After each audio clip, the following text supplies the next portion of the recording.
이 고백대로 날마다 은혜와 축복이 넘치는 복된 삶을 누리시기를 간절히 소망합니다. 오늘은 성령으로 전하는 교회, 능력 있는 전도라고 하는 연속설교의 마지막 말씀을 나누고자 합니다.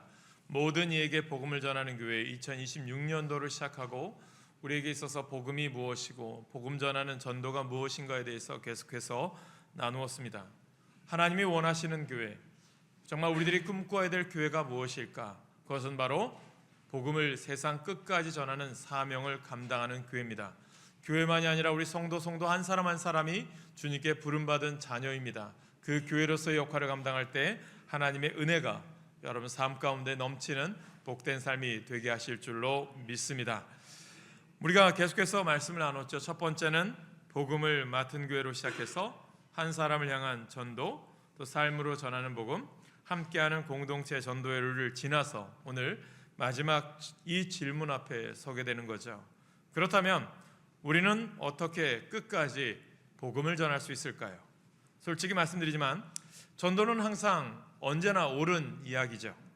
그러나 늘 한 곁에 우리 인생 가운데 있는 숙제가 무엇일까? 이 빛처럼 남아있는 주제가 있다면 우리가 복음을 전해야 되는데, 또 중요한 것은 아는데, 또 알고는 있는데 라고 하는 것을 많이 생각합니다. 그런데 내 생각대로 쉽게 되지는 않죠. 이상하게도 우리가 전도, 또 복음, 이런 중심적인 이야기가 나오면 이상하게 마음이나 우리 쉽게 되지 않는 것을 보면서 무거워진 생각들이 많이 들겠죠. 왜 그럴까요? 우리는 쉽게 얘기하면 기도도 마찬가지지만 전도도, 또 믿음대로 사는 것들을 우리가 내가 해야 될 일, 이런 사명으로만 생각해 왔기 때문입니다. 그래서 오늘 우리들이 깨달아야 될 것은 믿음대로 살아가는 것은 숙제, 사명이 아니라 하나님 안에서 믿음대로 하루하루 살아가는 것이 우리가 하나님의 은혜임을 고백하시기를 간절히 소망합니다. 그래서 오늘 전도를 떠올리면서 한번 우리가 쉽게 접근해 보길 원합니다. 정말 우리들이 어떻게 전도할 수 있을까? 예수님도 분명한 것은 제자들을 택하시고 3년 동안 동고동락하시고 또한 십자가를 지시고 죄와 사망 권세 이기시고 부활하셨습니다.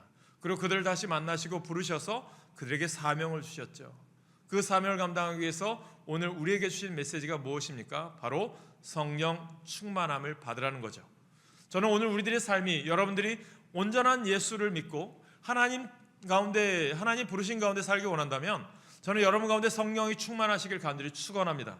그렇다면 성령 충만이 무엇일까요?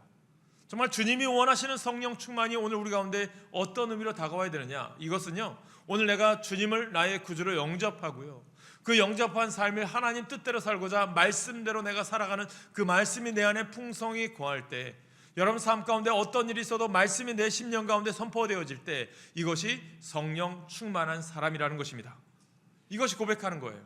쉽게 얘기하면 우리가 자판기에서 커피를 마시든 무엇을 음료수를 원할 때 어떤 것을 지폐를 넣으면 물건이 나오듯이 오늘 우리들에게 있어서는 중요한 것은 내 입술의 고백이, 내 안에 주님이 나를 원할 때, 또 세상 사람들이 나를 볼 때 우리들이 아웃풋, 내가 나가야 될 것이 무엇입니까? 예수의 언어, 예수의 복음이라는 것입니다. 그 복음을 전하기 위해서는 먼저는 내가 예수 안에 사로잡힌 자, 성령 충만한 자가 되어야 될 줄 믿으시기를 간절히 축원합니다. 그래서요, 예수님도요 제자들에게 말씀하는 거죠. 내가 이제 부활 승천하는데, 하나님 나라 가는데 너희들이 해야 될 사명이 있단다. 내가 원하고 하나님이 원하시는 삶을 내가 살아왔는데 너희들도 이제 맡겨진 사명을 감당하기 원하고 하나님 뜻하신 대로 살기 원한다면 제일 먼저 해야 될 것이 무엇인지 아느냐, 또 너희들이 배워야 될 것이 무엇이냐라는 것을 말하기 전에 가장 먼저 해주신 말씀이 오늘 사도행전 1장 8절입니다. 무엇이죠? 오직 성령이 너희에게 임하시면 이라는 것입니다. 여러분들이 예수 그리스도를 믿고 예수 그리스도를 영접했다면 당연히 우리 삶 가운데 성령이 임했겠죠. 그러면 성령이 임한 사람은 무엇이 선포되어집니까? 복음이 선포되어지는 거예요. 예수의 말씀이 선포되어지는 거예요. 저는 오늘 우리 교회가, 여러분들 삶이 예수의 아름다운 복음이 선포되어지기를 간절히 축원합니다. 그래서 오늘 주님께서는 우리에게 성령을 말씀하세요. 이것이 오늘 말씀의 출발점이에요. 그래서 오늘 여러분들이 송구영신 예배를 통해서 오늘 말씀도 보셨지만 우리가 2026년도 우리의 사명이 무엇이고 내가 오늘 하나님께 부름받은 자의 참된 뜻이 무엇인지를 오늘 세 가지를 통해서 나누려고 해요. 그렇다면 왜 성령이 충만해야 될까요? 여러분, 첫 번째는요, 예수님은 사명 이전에 성령을 약속하셨어요. 이 이유가 뭘까? 그럼 예수님께서 이제 승천하신 이후에 제자들에게 가장 필요한 것이 무엇일까? 그들에게 있어서 하나님의 부르신 제자로서의 삶을 살기 위해서 가장 먼저 필요한 것이 무엇일까? 여러 가지 기술, 지식, 세상적인 암, 이것이 아니라요, 성령 충만함입니다. 그래서 예수님은 하나님 아버지께서 약속하신 것, 곧 성령을 받기 위해서 너희들 이곳 바로 복음의 출발점인 예루살렘을 떠나지 말고 기다리라고 말씀하세요. 무엇을 기다립니까? 성령이 임재하기를. 너희들 삶 가운데 성령이 함께하기를 기다리라는 거예요. 무엇입니까? 너희들이 어떤 상황과 고난 가운데서도 의지해야 될 사람이 누구고 의지해야 될 하나님이 누군지를 깨닫는 삶, 성령 충만함이라는 거죠. 여러분, 예수님의 제자들에게 예루살렘은 어떻게 보면 예수를 아름답게 만나고 교제한 시작점이기도 하지만 예수님이 십자가의 상에서 돌아가신 어떻게 보면 공포, 또 두려움, 어려움이 있는 곳입니다. 그곳에서 주님은 무엇을 이야기합니까? 성령을 이야기하죠. 여러분, 그래서요, 저는 이런 생각합니다. 우리가 주의 은혜 가운데 살기 원하고 또 우리가 믿음 가운데 하나님을 경험하기를 원하고 우리 삶 가운데 하나님이 주시는 놀라운 기적들이 일어나기를 원해요. 그런데 그 기적이 일어나기 위해서 먼저 우리들이 깨달아야 될 것은 성령의 역사하심, 내 안에 성령의 다스림, 하나님의 다스림이 우리 가운데 있기를 간절히 소망합니다. 그것이 천국 백성이에요. 예수님께서 백성들의 환호를 받으면서 예루살렘에 입성하셨어요.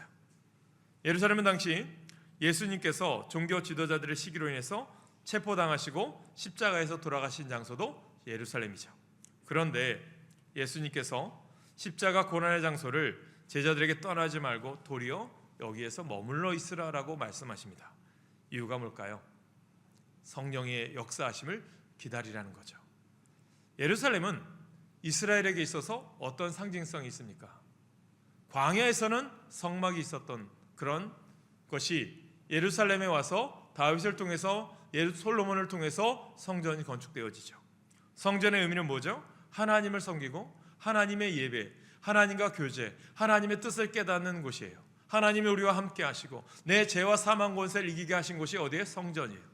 성전에서 그들이 하나님의 사랑을 경험하고 하나님의 죄 사함을 경험하고 그들이 본분을 다하고 하나님의 사명을 깨닫는 곳이 성전이었어요. 이곳에 머물라고 이야기합니다. 왜 머물라고 할까요? 하나님의 다스림을 경험하라는 거죠. 그것을 예수님은 성령 충만함을 이야기하시는 거고요.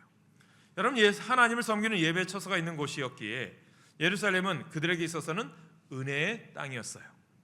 예수님은 제자들에게 이 은혜의 자리를요, 떠나지 말라고 당부하시는 거예요. 그러니까 여러분들이 깨달으셔야 돼요. 내가 하나님의 은혜를 받아야 될 자리가 어디인지, 내가 하나님의 성령 충만함을 받아야 될 자리가 어디인지를 깨달으셔야 돼요. 여러분들이 오늘 예배 자리에 나오셨어요. 이 자리가 어떤 자리일까요? 그냥 우리가 한 시간 예배 드리는 이 자리가 여러분들에게 어떤 의미가 있습니까? 이 자리는요, 내가 일주일 동안 하나님 살아왔는데 하나님 뜻대로 살아왔는지를 우리가 되돌아보면서 다시 새롭게 시작하는 이번 한 주간을 통해서 하나님의 다스림 가운데, 하나님 믿음 가운데 살기를 결단하는 시간이 주일이에요. 이것을 오늘 우리들이 깨달으시라는 거예요. 여러분들이 오늘도 주님 앞에 말씀으로 충만해져서 여러분들 이 말씀을 듣고 내 삶 가운데 일주일 동안 최선을 다해서 믿음대로 살아갈 때 그 삶이 하나님의 다스림 가운데 성령 충만한 가운데 살아가는 자리임을 깨닫게 되기를 간절히 축복합니다. 그래서요, 여러분들에게 권면드리지만 어떠한 여러분들에게 고난의 자리가 있어도 시련이 있어도 어려움이 있어도 예배의 자리, 기도의 자리, 은혜의 자리를 떠나지 않기를 간절히 축복합니다. 그 자리가 여러분 삶 가운데 최고의 우선순위가 되시길 간절히 축원합니다.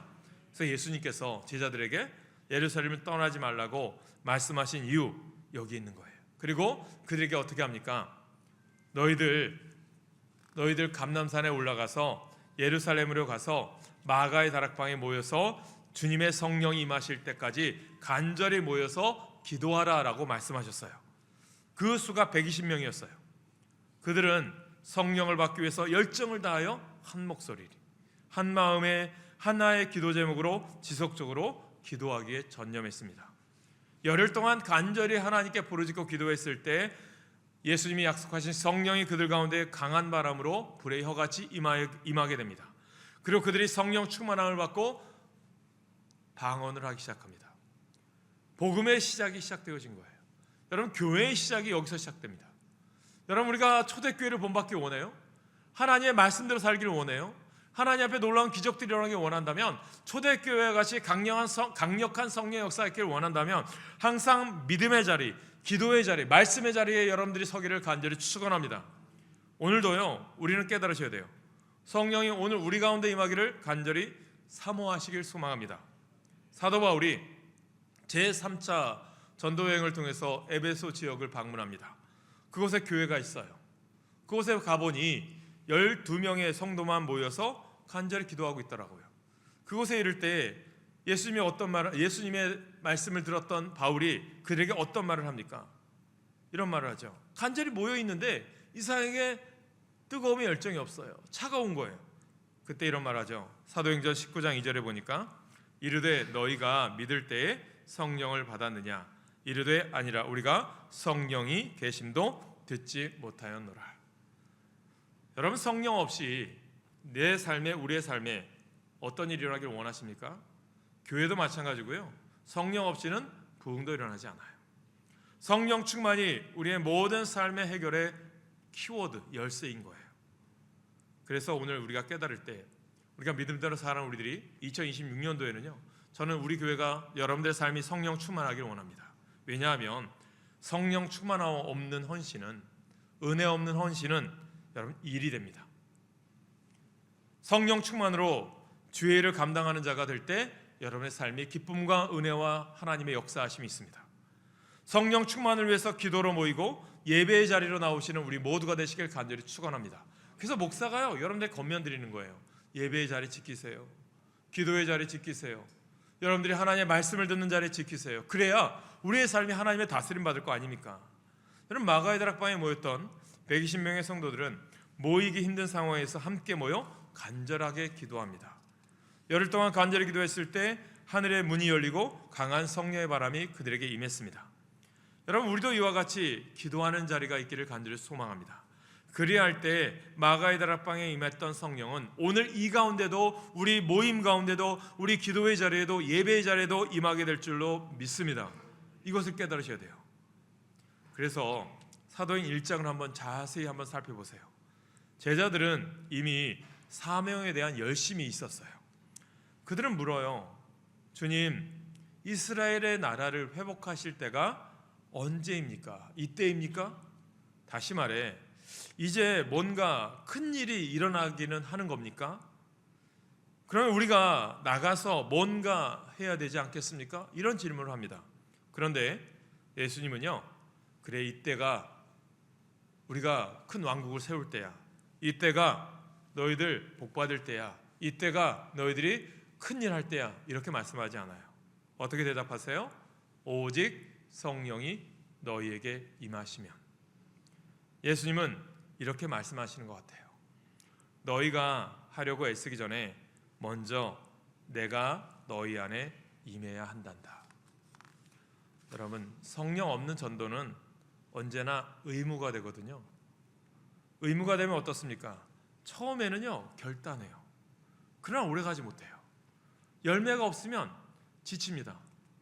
여러분, 신앙생활이라는 게 그렇지 않아요? 여러분들이 처음 내가 예수 믿었을 때는요, 정말 주님이 나를 사랑하셔서 나의 때로는 여러분 가운데 어려운 문제들이 해결되고 또 질병들이 고침받고 정말 아름다운 성령의 역사하심에 임재하심이 우리 가운데 있었거든요. 그러다가 교회 나와서 열심히 헌신하고 봉사하고 예배를 드려요. 그러다가 성령이 소멸하거든요. 은혜가 떨어져요. 그러면 이것이 내가 지치게 되고 믿음이라는 것에 대해 회의감이 느끼고 그러다 보면 의무가 되고요, 지치는 거예요. 신앙에 시험 드는 거예요. 그러면서 교회를 떠나거나 예수를 떠나죠. 그래서 여러분 가운데 끊임없이 성령 충만함을 유지하시길 축복합니다. 성령이 함께 하시는 복음 전도는요, 의무가 아니라 은혜를 체험하는 통로가 되는 거예요. 여러분, 예수 전해 보십시오. 여러분들이 전도해 보십시오. 힘들어요. 어려움도 있어요. 그러나 전도하다 보면 하나님께서 예기치 못한 곳에서 열매를 맺게 하실 때가 있거든요. 내 생각을 뛰어넘어서 하나님의 복음이 선포되어지는 거예요. 여러분 어떻습니까? 어떤 분들은 정말 날 때부터 절에 다닌 사람들, 날 때부터 우상 숭배한 사람들이 예수를 받아들이고 어느 날 어떤 사람을 통해서 부모든 이웃을 통해서 예수를 받아들여요. 그러고 나서 그의 삶이 변화가 됩니다. 예수를 믿게 되죠. 여러분 저 북녘 땅에 복음이 들어가요. 극동방송에 대해서 제가 금요기도회 때 말씀을 드렸어요. 극동방송이 라디오를 통해서 106.9 채널을 통해서 방송을 합니다. 그 목적이 무엇입니까? 오늘 우리들이 그것을 듣고 은혜도 받지만 그 목적은요, 저 북한 땅이나 저 중국 땅에 예수의 복음이 라디오를 통해서 전파되어져서 그들에게 아름다운 복음의 말씀을 듣기를 원하는 거예요. 그들이 무엇을 원합니까?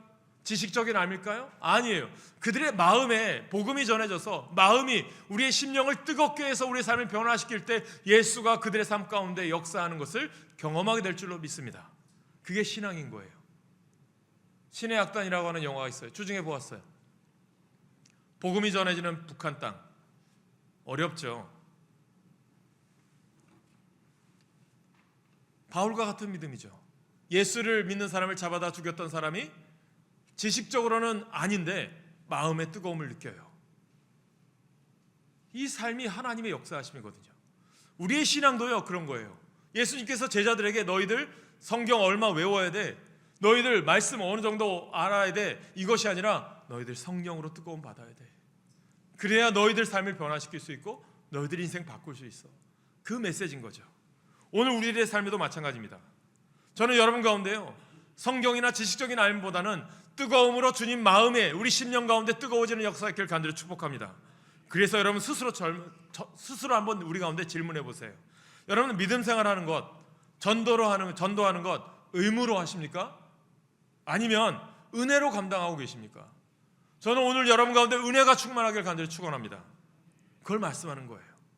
두 번째, 성령은요 우리를 전문가로 부르신 게 아니에요. 뭐죠? 증인이 되길 원하는 거예요. 증인은요 살기만 하면 되는 거예요. 믿음대로. 성령이 임하시면 권능을 받고요 예수님의 증인이 됩니다. 증인은 예수님에 대해서 입으로만 증거하는 것이 아니라 자신의 삶과 온 생명을 다 바쳐 순교자적 정신을 가지고 주님을 증거하는 사람을 말합니다. 진리를 말할 때는요 순교를 각오해야 합니다. 이 땅에 복음이 들어왔을 때 선교사들이 의료 선교와 또한 학교를 세우고 또 교회를 세워서 복음을 전했어요. 그들은 죽으면 죽으리라 라는 각오를 가지고 복음을 전했어요. 우리는 그 복음의 빛인 자죠. 그 빛을 갖기 위해서 우리나라도 저 예수를 알지 못하는 모슬림 지역에 미전도 종족을 향하여 복음을 전하죠. 오늘 우리가 다시 전해야 될 지역은 어딜까요? 땅끝까지 이르러. 어떤 분들은 이런 이야기하죠. 예루살렘에 복음이 시작했으니까 지구가 한 바퀴 돌아서 예루살렘도 복음이 전해져야 되지 않겠느냐. 저는 이런 생각합니다. 내가 오늘 여기서 시작했다면 그 복음이 나를 통해서 온 세상을 향하여 다시 이 지역에, 이 땅 위에 다시 서야 되지 않을까요? 저는 우리 교회가 이 지역에 세워진 목적이 있어요. 하나님이 여러분들을 이 땅에 보내신 목적이 있어요. 그 목적은 무엇입니까? 여러분들이 성령 충만함으로 예수의 복음을 전하기를 원하신다는 것입니다. 사랑하는 여러분, 교회 역사는요 이렇게 순교자의 영성으로 헌신된 분들을 통해서 지금까지 이어져 오고 있는 거예요. 순교를 각오한 복음이 있었기에 오늘날 우리가 주님을 영접하고 하나님의 자녀가 되었던 것입니다. 하나님 나라는 하나님의 일꾼들의 헌신과 희생을 통해서 확장되어지는 거예요. 우리 모두 증인의 삶을 사시기를 간절히 축복합니다. 성령께서 오늘 우리 가운데 임하신 목적은 모든 사람으로 하여금 예수 그리스도의 증인이 되기를 원하신다는 거죠. 마지막 부탁 말씀이며 하나님의 자녀들의 의무인 것입니다. 그 의무를 감당하는 우리 모두가 되시기를 간절히 축원합니다. 그래서 우리가 예수 믿는 사람들, 우리들의 최고의 관심이 어디에 있어야 돼요? 영혼 구원. 한 사람, 예수님도 끊임없이 한 영혼 구원에 대해서 99마리 양을 놔두고 한 마리 어린 양을 찾아가시는 예수님의 마음. 오늘도 자신의 것을 다 달라고 해서 집을 떠나갔던 탕자, 돌아오기를 기다리던 언덕에서 기다리던 아버지의 마음, 오늘 여러분들의 부모의 마음, 여러분들 가족의 마음은 어떨까요? 오늘도 예수의 믿음의 자리에 서기를 바라는 아버지의 마음, 자녀가 돌아오기를 바라는 어머니의 마음, 이 마음이 우리 가운데 있기를 간절히 소망합니다. 그래서 그 마음을 갖고 복음을 들고 나아가야 되는 거죠. 민족과 열방과 인종을 넘어 언어와 문화를 넘어 복음을 들고 가야 하는 것입니다. 그 일을 위해서 하나님께서 우리에게 복을 주시죠. 건강도 주셨고 물질도 주셨어요. 지혜와 지식도 주셨어요. 내가 잘나서 주셨나요? 아니에요. 나는 보잘것없는 존재인데 주님이 나에게 은혜 주셔서 공부할 수 있게 하셨고, 또 나에게 돈을 벌 수 있도록 하나님께서 사람들, 좋은 사람 만나게 하셨고, 다 은혜 아닙니까? 그 은혜를 고백하는 우리 모두가 되시기를 간절히 축원합니다. 그래서 여러분, 너희가 내 증인이 되리라. 증인은 어떤 사람입니까? 모든 답을 가진 사람입니까? 아니죠. 증인은 내가 본 것을 말하는 거예요. 겪은 것을 숨기지 않아요. 우리가 종종 내가 부족한데, 나는 말도 잘 못하는데, 이런 말 하겠죠. 그러나 주님은요, 너 말솜씨, 너 뭐 행동, 이것보다도요 진실함으로 나가기를 원하는 거예요. 내가 오늘 걸어가는 믿음의 발걸음 하나하나, 내가 오늘도 사랑으로 누군가에 다가가는 그 섬김, 그게 바로 증인인 것입니다. 그래서 예수님이 비유로 말씀하시죠. 사마리아 사람에게 길 가다가 나그네 하나가 어려움을 당해요. 제사장, 바리새인들이 다 그냥 지나갑니다. 사마리아 사람이 지나가다가 그 상처를 치료해주고 돈을 더 들여서 주막에 머물게 하고, 돈이 더 들면 내가 갔다 오다가 더 지불하겠다고 합니다. 선한 사마리아인의 비유죠. 누가 이 사람이 이웃입니까? 누가 이 사람에게 복음의 증인입니까? 라는 물음이죠. 사마리아 사람이죠. 여러분은 어떤 사람입니까? 바리새인입니까? 율법학자입니까? 제사장들입니까? 저는 오늘 우리 모두가 선한 사마리아인이 되시길 간절히 축복합니다. 예수님은 복음의 시작점을 아주 현실적으로 말하죠. 시작점, 예루살렘에서부터 가장 익숙한 자리, 우리에게 말하면 내가 있는 지금 이 자리에서부터 가정, 일터, 사업장, 내가 오늘 만나는 사람들에게 예수를 전하라는 거죠. 그래서 오늘 여러분들이 서 있는 자리에서부터 증인이 되시기를 간절히 축복합니다. 여러분들이 말없이 하나님의 일을 감당하는 그 자리가요, 복음의 자리가 되는 거예요. 공장에서든 직장에서든 말없이 드러나는 신앙인의 모습이라는 거죠. 세 번째는요, 성령이 역사하시면요, 전도의 열매는 누가 거두세요? 하나님이 거두는 거예요. 우리들이 쉽게 얘기하면 복음 전하는 게, 전도하는 게 쉽습니까? 많은 사람들이 한 번 전해서 받아들이면 얼마나 좋을까요? 그런데 쉽지 않아요. 전도가 그렇게 마음대로 되지 않아요. 그런데 사도행전을 끝까지 읽어보시면 분명한 사실이 보여요. 뭐냐면 전도는 하나님이 사람들 통해서 시키시잖아요. 그런데 언제나 하나님이 역사하세요. 베드로가 설교했어요. 베드로의 능력입니까? 사람의 마음을 찌르시는 분은 성령이었고, 성령이 3,000명이나 되는 사람들, 5,000명이나 되는 사람들이 회개하고 돌아오는 역사를 이루게 하죠. 교회가 또 고난과 핍박 가운데 스데반의 순교를 통해서 교회가 흩어져요. 근데 어떤 일이 일어납니까? 안디옥 교회가 세워지고, 이방인의 교회들이 세워지고, 이스라엘이 디아스포라, 흩어지면서 복음을 전하는 역사가 일어납니다.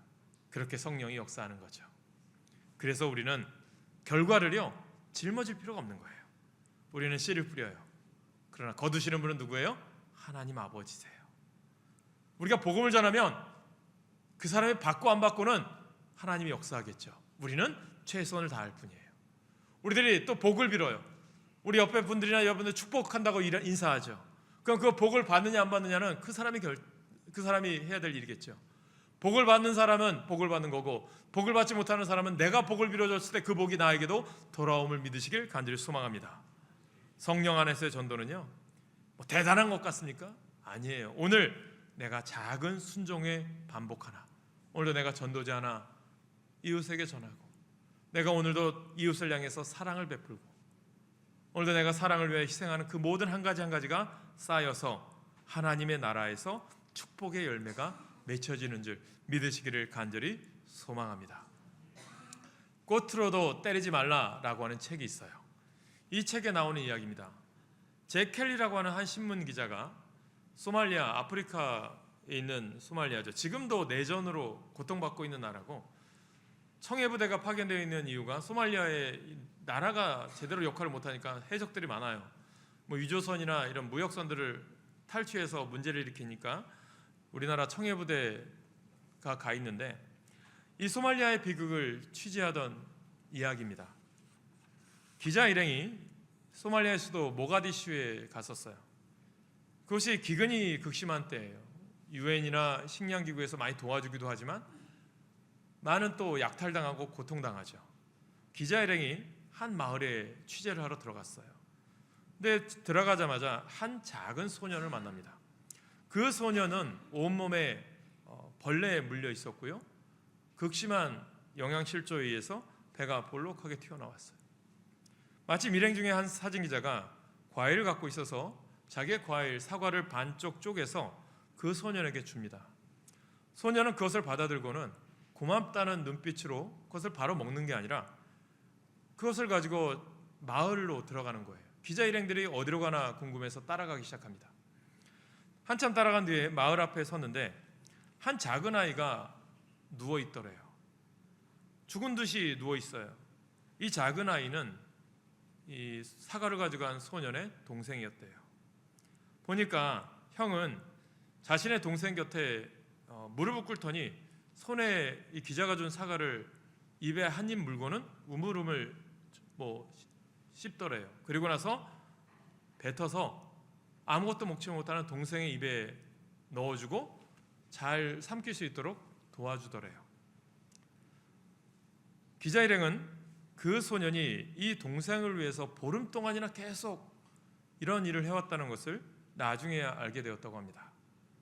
며칠 뒤 결국 이 형은 영양실조로 운명을 달리했고, 그러나 그 동생은 끝내 살아남았다고 합니다. 꽃으로도 때리지 말라라고 하는 책에서 나오는 이야기죠. 이 이야기가 주는 메시지가 무엇일까? 참 복음이라고 하는 것이 많은 곳에 들어갔으면 좋겠다, 이런 생각을 합니다. 또 우리가 도와야 될 곳이 많이 있어야 되겠다라는 생각이 듭니다.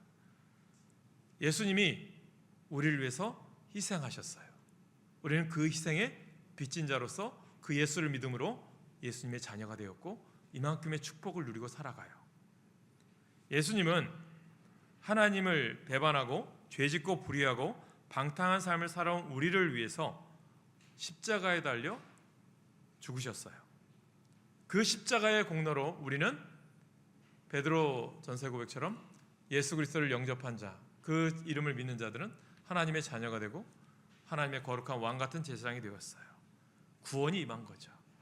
그 구원의 능력이 오늘 우리나라를 복받게 해서 그 복을 나눠주기 위해서 우리가 또 도와야 되고 나눠야 되는 거겠죠.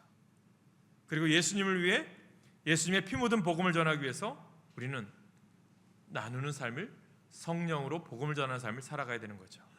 사랑하는 여러분, 그 빚을 갚기 위해서 우리가 이 나라가 선교사도 파송하고 또 어려운 사람들을 돕는 거겠죠. 교회가 그런 일 하는 거예요. 여러분들께서 저는 복 받기 원한다고 말씀드렸잖아요. 그 복이 흘러가기를, 그 흘러가기 위해서 주님은 어떻게 하신다고요? 우리에게 더 축복을 주실 줄 믿어요. 제가 지난 주일날 말씀드린 것처럼 첫 열매 신앙이 그런 거고 11조 신앙이 그거예요. 예수의 복음의 신앙이 그것입니다. 우리 하나라 중앙교회가 이 땅에 존재하는 목적이 무엇일까요? 하나님께서 여기에 세우신 뜻이 무엇일까요? 우리 교회가 내년이면 30주년이 되더라고요. 어떤 일을 해야 될까요? 그 부르심을 감당하셔야 됩니다. 전도는요, 어떤 겁니까? 내가 오늘 성령의 충만함으로 은혜 안에 걷는 여정인 거예요. 우리가 성령님께 맡길 때 두려움은 담대함으로 바뀌고 부담은 기쁨으로 바뀌고 교회는 다시 살아있는 증인의 공동체가 되는 거예요. 그 일을 위해서 우리를 부르셨고요. 저는 우리 교회가 교회와 교회를 힘을 주고 또한 어려움 당한 사람들에게 희망과 소망을 주는 교회가 되어야 돼요. 그러기 위해서 우리 모두가 예수 그리스도로 하나 되어야 되고요. 그 예수 그리스도로 믿는 사람들이 예수의 말씀으로 영적인 훈련을 받고 훈련을 받아서 내 삶의 터전에서 그리스도의 복음을 전하는 사명을 감당할 때 하나님의 놀라운 일이 우리 가운데 일어날 줄로 믿습니다. 전도 시리즈를 마치면서 저는 이런 생각했으면 좋겠어요. 여러분, 이런 고백이 우리에게 있었으면 좋겠어요. 주님, 제가 하겠습니다가 아니라 주님, 주님께서 나를 통해서 하게 하시옵소서. 그게 우리에게 있어야 되지 않을까요? 지금까지 어떤 길을 여기까지 걸어오셨나요? 우리 성가대가 주의 은혜에 대한 찬양을 했죠. 지금까지 지내온 것 주의 은혜라. 여러분이 생각하는 것, 여러분이 바라고 꿈꾼 모든 것이 다 옳았습니까? 혹시 잘못된 꿈을 갖고서 잘못된 길을 우리가 살아왔던 것은 아닌가? 또 설사 바른 꿈을 갖고 바른 길로 왔노라고 여겨도 혹시 주님 보실 때 우리가 빗나가 있는 것은 아닌가? 이것을 우리가 다시 점검하자는 거죠. 우리를 주님은 무엇으로 부르셨나요? 산상수훈에서 보면 빛으로 소금으로서, 그 소금의 역할을 사는 사람은 우리의 믿음을 반석 위에 세운 자, 지혜로운 자가 되는 거예요. 우리 삶이 이 세상 살아가는 동안 어떤 풍파와 시련이 와도 흔들리지 않는 신앙 되기를 주님이 원하시는 것입니다. 오늘 본문은 예수님께서 꿈꾸셨던 바로 그것을 우리의 꿈으로 삼으셔야 돼요. 그 일을 헌신하는 것을 우리에게 주님은 요청함으로 우리를 부르신 거죠. 옛사람의 꿈, 세상에 대한 첫사랑의 그림자, 그 모든 미련을 버리라고 주님은 말씀하세요. 그것을 계속 간직하고 있다가는, 그것을 버리지 않고 있다가는 결국 우리의 인생 실패할 수밖에 없는 거예요. 우리의 꿈은 예수님과 같아야 돼요. 온 세상에 주님의 나라가 견고해지고요, 확장되어지는 꿈이에요. 2026년 우리가 1월 마지막 주일을 보내면서 오늘 여러분이 예수님의 꿈을 품으시길 간절히 축복합니다. 그리고 그 꿈을 위해서 오늘도 헌신하고 달려가시기를 축복합니다. 그리하면 우리는 분명히 우리를 통해서 우리의 인생, 우리의 가정, 이 땅, 이 지역, 이 나라, 이 민족이 달라질 것이고, 무엇보다도 우리를 통하여 기쁘게 춤추시는 주님을 바라보게 될 줄로 믿습니다. 이것을 위해서 우리는 모든 이에게 복음을 전하는 교회가 되어야 됩니다. 꼭 여러분들이 이 일을 이루기 위해서 헌신하며 올 한해 승리하는 복된 삶을 누리시기를 간절히 주님의 이름으로 축복합니다. 빛 대신 주 어두운 가운데 비추사, 이 찬양하십니다. 우리를 빛으로 소금으로 부르신 사명이 있어요. 나에게 주어진 영혼 한 영혼 한 영혼을 예수의 자리로 부르시는 우리가 되시길 소망하면서 이 찬양하시겠습니다.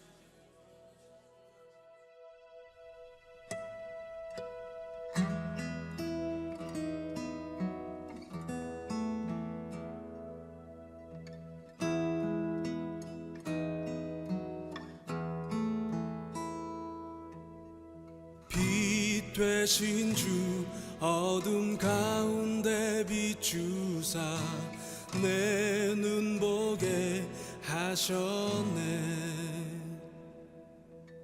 예배하는 선한 마음 주시고 참 소망이 되셨네. 주를 경배하리 엎드려 절하며 고백해 주 나의 하나님. 사랑스런 주님 존귀한 예수님 아름답고 놀라우신 주. 만유의 주 만유의 주 높임을 받으소서. 영광 중에 계신 주 겸손하게 낮고 전한 이 땅에 사랑으로 오신 주. 주를 경배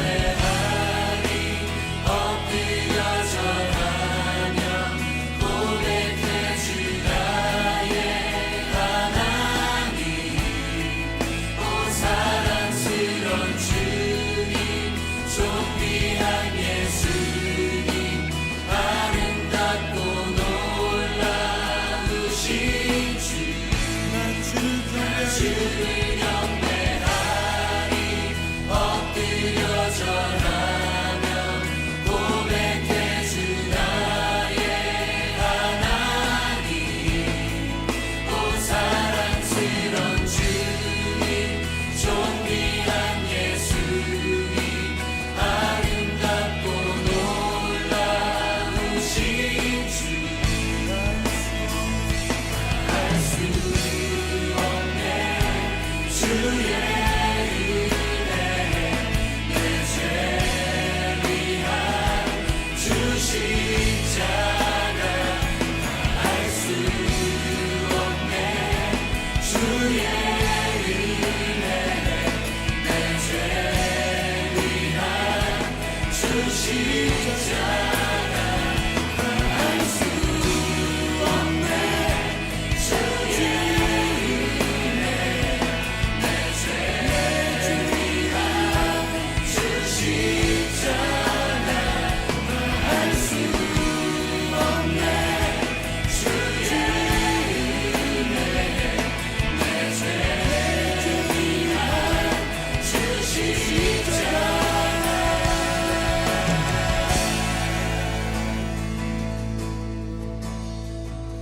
주를 경배하리 엎드려 절하며 고백해 주 나의 하나님 사랑스런 주님 존귀한 예수님 아름답고